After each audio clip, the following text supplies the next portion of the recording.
Salut à toi qui me regarde, j'espère que tu vas bien. Alors, il y a quelques jours, je te disais qu'il y avait une troisième possibilité par rapport au verre à moitié vide et au verre à moitié plein. Donc ce qu'on va appeler les optimistes et les pessimistes, c'est ce qu'on va appeler le réaliste. Ça, c'est la troisième possibilité. La troisième possibilité, du coup, va voir tout simplement qu'il y a le verre qui est à moitié vide et à moitié plein. Et en fait, il est partagé entre les deux, c'est du 50-50. Et ça a quand même sa limite, parce que comme je viens de le dire, il y a du 50-50.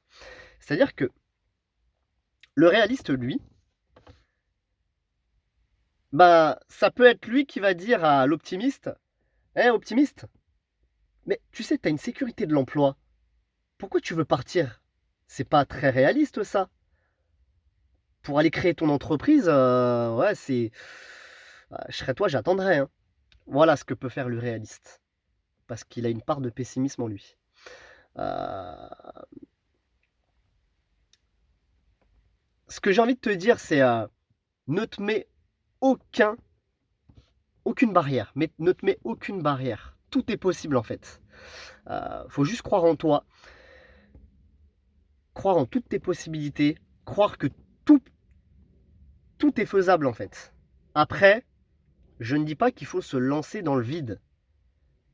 Il faut se poser et réfléchir. Il y a beaucoup de personnes qui veulent faire des choses, entreprendre sans réflexion. Là, je suis d'accord. Et quand bien même se casser la gueule, bah c'est bon tant que tu te remets en question. C'est pas parce que tu t'es cassé la gueule plusieurs fois en vélo que tu as arrêté de faire du vélo, on est d'accord.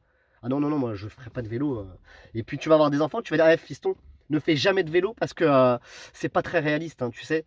Voilà, l'idée elle est là. Sauf que sur une échelle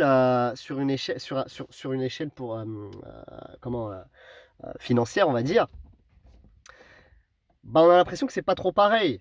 Alors que c'est exactement pareil, c'est la même chose, sauf qu'effectivement c'est à deux niveaux différents. La peur est plus grande euh, par rapport aux finances, parce qu'on a la peur de la pauvreté. Maintenant, est-ce que la peur euh, évite le problème?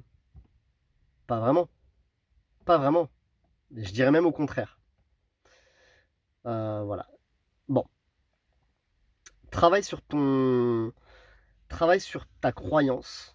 Ok, crois en toi, et c'est tout ce que j'ai envie de dire, crois en toi, en toutes tes possibilités. Ok, ne te mets aucune barrière limitante. Voilà. Force à toi!